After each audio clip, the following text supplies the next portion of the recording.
Exam से एक चीज क्लियर हो गई है, अगर आप ऊपर ऊपर की पढ़ेंगे और जो एग्जैक्ट मीनिंग है वो नहीं समझेंगे तो बिल्कुल कुएं में जाके गिरेंगे आप। तभी मैंने जब आप लोगों से पूछा कि बताओ फर्स्ट कॉन्स्टिट्यूशनल अमेंडमेंट से क्या हुआ, तो लोग कुछ भी रैंडम आंसर दे रहे हैं। स्पेसिफिक हो जाइए, specific. That first constitutional amendment act जितना हमने पढ़ा है, it introduced article 31A and 31B। लोग बोल रहे schedule 9, 31A and 31B, which made exceptions to the fundamental rights with the objective of introducing land reforms in the country, because the fundamental rights were posing a challenge to the land reforms.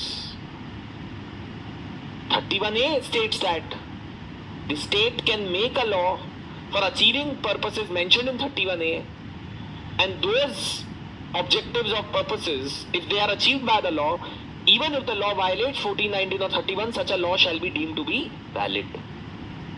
31B states that if a law is placed in schedule 9 of the constitution, then such a law shall not be questioned in any court on the grounds of violating fundamental rights, any of the fundamental rights, or ever to have been challenging any of the fundamental rights. Basically, there will be judicial immunity which will be, or immunity which will be provided from judicial review in case of laws placed under schedule 9. ये answer होना चाहिए आपका। कोई बोल रहा है schedule 9, कोई कुछ कह रहा है। जब तक आप स्पेसिफिक नहीं सीखेंगे, जब तक आप प्रिसाइज नॉलेज पे फोकस नहीं करेंगे, ये एग्जाम नहीं निकलेगा, प्रीलिम्स ही नहीं निकलेगा। अब तो क्लियर हो गया इस बार से ये, क्योंकि वो आपसे बहुत प्रिसाइज नॉलेज एक्सपेक्ट कर रहा है, बहुत ज्यादा प्रिसाइज। और देखिए, नहीं कर सकते तो छोड़ दीजिए तैयारी। मैं सच बता रहा हूं, अभी छोड़ देंगे तो बेटर है। मैं डिस्करेज नहीं कर रहा हूं, बट मैं ऑनेस्टली बता रहा हूं आपको, क्योंकि आपको ये बात 1-2 साल बाद जाके रियलाइज होगी, 6 साल बाद जाके रियलाइज होगी। अभी छोड़ दे तो बेटर है, आपके लिए ही बेटर है। मैं ये नहीं कह रहा हूं नहीं कर सकते, पर मैं कह रहा हूं अगर आप नहीं कर सकते ना, उस रिगर के थ्रू नहीं जा सकते, तो मत कीजिए तैयारी। ये एग्जाम आपसे रिगर एक्सपेक्ट कर रहा है। अब मैं कैसे समझाऊं आपको, जो पेपर हमको इतने साल हो गए पढ़ाते हुए, हम देख रहे हैं, हमें नहीं श्योर हो रहा कि यार क्या आंसर है इसमें।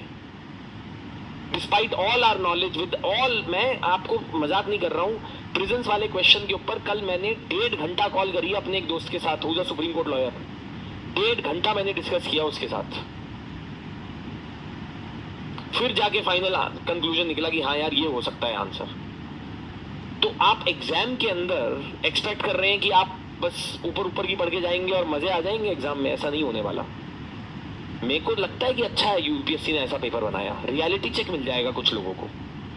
ये जो यूट्यूब और इंस्टाग्राम की वीडियोस देख देख के लोग पहुंच जा रहे हैं एग्जाम की तैयारी करने, और जो बोल रहे हैं रोज शीशे में देख, तैयारी कर, खूब मोटिवेट कर, ये पढ़ लो। कोई मतलब कोई भी आदमी, रैंडम आदमी बोल रहा है आज हम दोस्तों लक्ष्मीकांत का चैप्टर करेंगे। अरे भाई देखिए, मैं सच बता रहा हूं आपको, मैं जेन्युइनली कंसर्न हूं आप लोगों के लिए